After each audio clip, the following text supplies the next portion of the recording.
ఇదేంటి సార్ పుస్తకం చాలా పెద్ద పుస్తకం చదివారు సార్. వాళ్ళు ఇంటరప్ట్ చేసి 10 నిమిషాలు పోగొట్టి క్లోజ్ చేయమంటే ఎలా అధ్యక్ష? ఇప్పుడు ఇండస్ట్రీస్ విషయం ఈ బుక్ లో ఏముందో ఈ పోర్టుల విషయం కూడా అధ్యక్ష నేను ఒకసారి మీకు చదివినిపిస్తాను అధ్యక్ష. ఈ బుక్ గవర్నర్ గారు రాజ్యాంగ హోదాలో ఉన్న వ్యక్తి చేత ఎలా అబద్ధాలు మాట్లాడించారో మీ దృష్టి తీసుకొస్తుంది అధ్యక్ష. 1153 కిలోమీటర్ల తీర ప్రాంతం వ్యూహాత్మక కనెక్టివిటీ మరియు ప్రపంచ స్థాయి మౌలిక సదుపాయాలు అందిపుచ్చుకోవడం ద్వారా ఆంధ్రప్రదేశ్ ను ప్రపంచ అత్యుత్తమ లాజిస్టిక్స్ కలిగిన రాష్ట్రం రూపుదిద్దుటకు నా ప్రభుత్వం కట్టుబడి ఉంది. విశాఖపట్నం, కృష్ణపట్నం, రామాయపట్నం, గంగవరం, కాకినాడ, మచిలీపట్నం మరియు మూలపేట ఓడరేవులతో పాటు ప్రస్తుతం ఉన్న 10 పోర్టులన్నింటినీ ప్రపంచ స్థాయి ఓడరేవులు తీర్చిదిద్దుతున్నాం అన్నారు అధ్యక్ష. అసలు మన రాష్ట్రంలో ఉన్న ఓడరేవులు ఎన్ని అధ్యక్ష? ఆల్రెడీ గతంలో ఉన్నది విశాఖపట్నం, కృష్ణపట్నం, గంగవరం, కాకినాడ ఈ 4 పోర్టులు గతంలో ఉన్నాయి అధ్యక్ష. 75 సంవత్సరాల స్వాతంత్రం వచ్చిన తర్వాత జగన్మోహన్ రెడ్డి గారి ప్రభుత్వం వచ్చిన తర్వాత రామాయపట్నం, మచిలీపట్నం, మూలపేట ఈ 3 పోర్టులు తీసుకోవడంతో పాటు కాకినాడ గేట్వే పోర్టు తీసుకొచ్చింది 4 పోర్టు ఇప్పుడు అధ్యక్ష. గతంలో 8 ప్లీజ్ ప్లీజ్ డిస్టర్బ్ చేయబా ప్లీజ్. గతంలో అధ్యక్ష 4 పోర్టులు రాష్ట్రంలో ఉంటే ఈ ప్రభుత్వం 5 సంవత్సరాల్లో కోవిడ్ పరిస్థితులు ఉన్నా కూడా 4 కోట్ల పర్మిషన్ తీసుకొచ్చి ల్యాండ్ ఎక్వైర్ చేసి మొత్తం పర్మిషన్లతో పాటు నిధులను కేటాయించి 4 కోట్లు ఈ రోజు సగం పనులైన అధ్యక్ష. ఆ 4 కోట్ల మధ్యలో ఈ 10 నెలల నుంచి పనులు ఆగిపోయినాయి అధ్యక్ష. అయితే 10 కోట్లు గతంలో ఉన్నోడితో పాటు మేము తీర్చిదిద్దామని చెప్తున్నాం అధ్యక్ష. ఇది మీరు రికార్డ్ చెక్ చేసుకోండి. మేము కానీ నేను ఏదైనా సత్యదూరంగా మాట్లాడుంటే నా మీద ఏ చర్యలు తీసుకున్నా నేను సిద్ధం అధ్యక్ష. ఇది మాత్రం నిజం. మీరు గవర్నర్తో అబద్ధం ఆడిచ్చారు. ఈ బుక్ లో ఉంది, ఇది చూసుకోండి మీరు. సరే సత్యదూరం అని చెప్తున్నాం కదా, సత్యదూరం అధ్యక్ష. ఇదే కాకుండా అధ్యక్ష ఈ పోర్టులకి బిజినెస్ రావాలి అంటే 5 రాష్ట్రాలు మన రాష్ట్రంలో ఆధారపడున్నాయి కాబట్టి తెలంగాణ కానీ, కర్ణాటక కానీ, ఛత్తీస్గఢ్ కానీ ఇలా అన్ని రాష్ట్రాలు మన మీద, కర్ణాటక కూడా కొంత ప్రాంతం మన ఆధారపడి ఉందని నేషనల్ హైవేల అధ్యక్ష గత ప్రభుత్వంలో 39,000 కోట్ల రూపాయలతో పోర్ట్ కనెక్టివిటీ నేషనల్ హైవేస్ భారతదేశ ప్రభుత్వం ఇచ్చింది అధ్యక్ష. మన ప్రభుత్వంలో మన ఎంపీలు తీసుకొచ్చారు అధ్యక్ష. అది కూడా ఆర్థిక విధ్వంసం అని అడుగుతాను అధ్యక్ష. ఈ సందర్భంగా నేను అయిపోయిన తర్వాత ఫిషర్మెన్స్ అందరికి కూడా ఆక్వా అభివృద్ధి చెందుతుందని చెప్పని దాదాపు 9 ఫిషింగ్ హార్బర్స్, 5 జెట్టీస్ గత ప్రభుత్వంలో నిర్మాణం చేపట్టింది అధ్యక్ష. అది కూడా వాస్తవం అధ్యక్ష. రికార్డులు చెక్ చేసుకోవచ్చు. ఎన్ని పనులు జరిగినాయి, ఎన్ని పనులు జరుగుతా ఉన్నాయి, ఎన్ని పూర్తయినాయి అనేది కూడా అధ్యక్ష ఇవి మీరు చూసుకోవచ్చు. కానీ దీంట్లో ఆ ప్రస్తావన లేదు అధ్యక్ష ఈ గవర్నర్ ప్రసంగంలో. ఈ కాకుండా మెడికల్ కాలేజీ అధ్యక్ష 11 ప్రభుత్వ మెడికల్ కాలేజీలతో 75 ఏళ్లలో ఈ రాష్ట్రంలో కడితే ప్రైవేట్ మెడికల్ కాలేజీలు కాదు అధ్యక్ష, వ్యాపార సంస్థలు కాదు అధ్యక్ష. 17 ప్రభుత్వ మెడికల్ కాలేజీల కోసం గత ప్రభుత్వం కేంద్ర ప్రభుత్వం దగ్గర అనుమతులు తీసుకొచ్చి దాదాపు 5 ప్రభుత్వ కాలేజీలు కంప్లీట్ చేస్తే మిగతా కాలేజీలు యూసే లేదు అధ్యక్ష. అవి ప్రైవేట్ పరం చేస్తారా, ప్రభుత్వంగా కట్టిస్తా అనేది దీంట్లో ప్రస్తావన లేదు అధ్యక్ష. ప్రజలు ప్రభుత్వ మెడికల్ కాలేజీలే ఉంటాయా, వాటిని ప్రైవేట్కి ఇస్తారా అనేది క్లారిటీ లేక చాలా కన్ఫ్యూజన్ ఉన్నారు. అది గవర్నర్ ప్రసంగంలో చేర్చుంటే బాగుండేదని నా అభిప్రాయం అధ్యక్ష.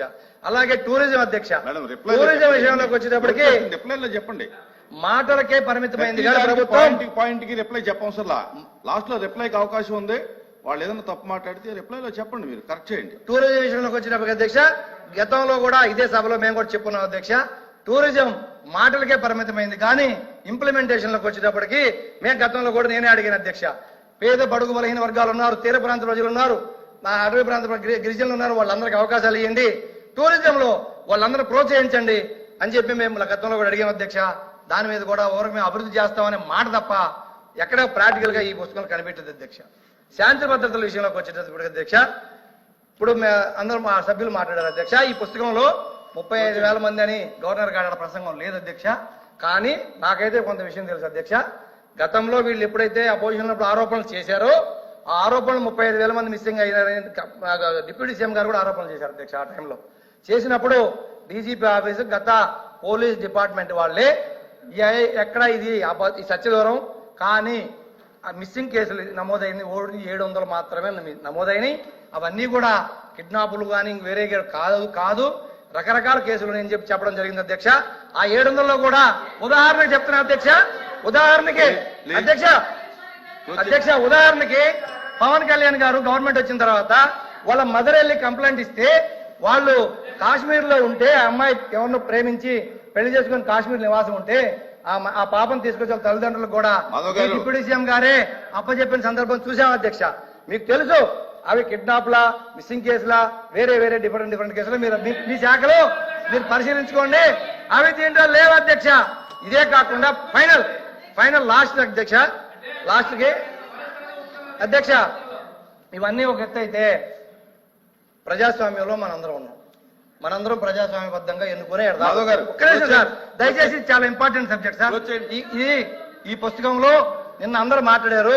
ఈ పుస్తకంలో ఆ ప్రస్తావన లేదు. నిన్న చాలా మంది చాలా రకాలు మాట్లాడారు. దయచేసి ఇంకో 2-3 నిమిషాలు నేను ముగిస్తాను అధ్యక్ష. 2-3 నిమిషాలు అధ్యక్ష. లాస్ట్ పాయింట్ అధ్యక్ష, లాస్ట్ పాయింట్. ఇంకా చాలా మంది ఉన్నారు. అవును, లాస్ట్ పాయింట్ అధ్యక్ష. 15 నిమిషాలు కూడా ఇలా, నాకు 15 నిమిషాలు కూడా ఇలా గంటలో. లాస్ట్ పాయింట్ అధ్యక్ష.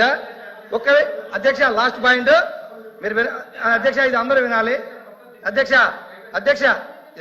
ఇప్పుడు ప్రజాస్వామ్య వ్యవస్థ, భారత రాజ్యాంగం, వాటి మీద గౌరవం ఉండి అందరం కూడా దాని ద్వారా ఎన్నుకొని సభలకు వచ్చారు అధ్యక్ష.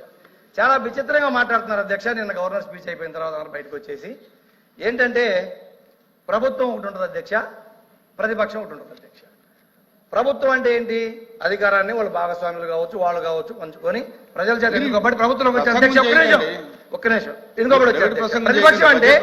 ప్రతిపక్షం అంటే ఏంటి అధ్యక్ష?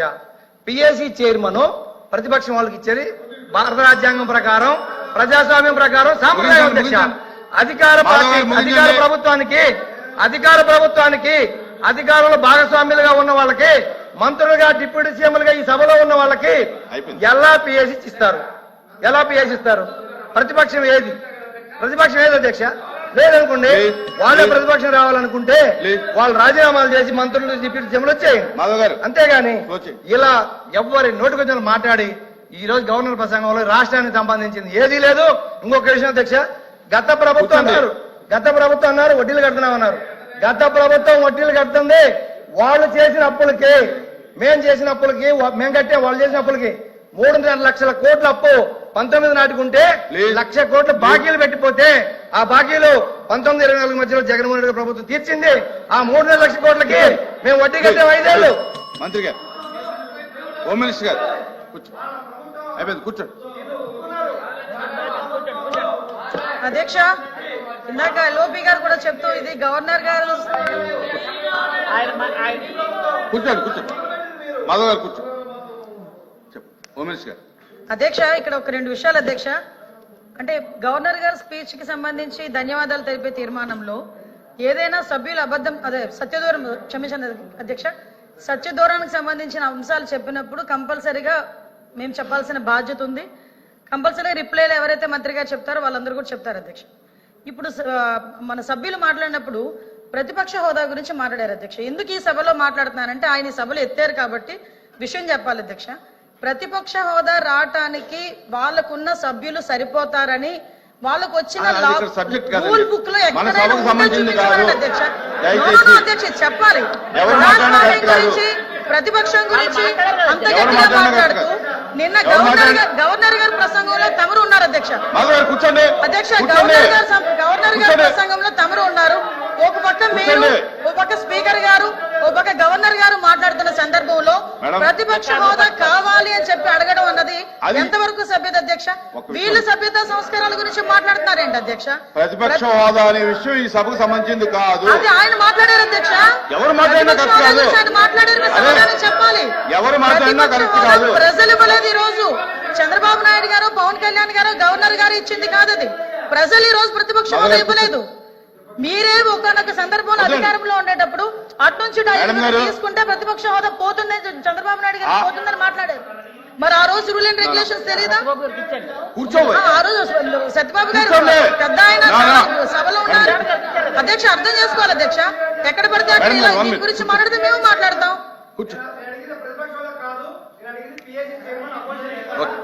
మేడం కూర్చోండి. ఎలా ఇస్తారండి అపోజిషన్? మంత్రి గారు, అపోజిషన్ లీడర్ కి ఇస్తారు. మంత్రి గారు, అపోజిషన్ లేనప్పుడు మాధవ్ గారు కూర్చోండి. జగన్మోహన్ రెడ్డి ఫ్లోర్ లీడర్ అంతే. వైఎస్ఆర్సీపీ ఫ్లోర్ లీడర్ ఆయన అంతే, అంతకుమించి ఏం లేదు. The house is exam for tea break.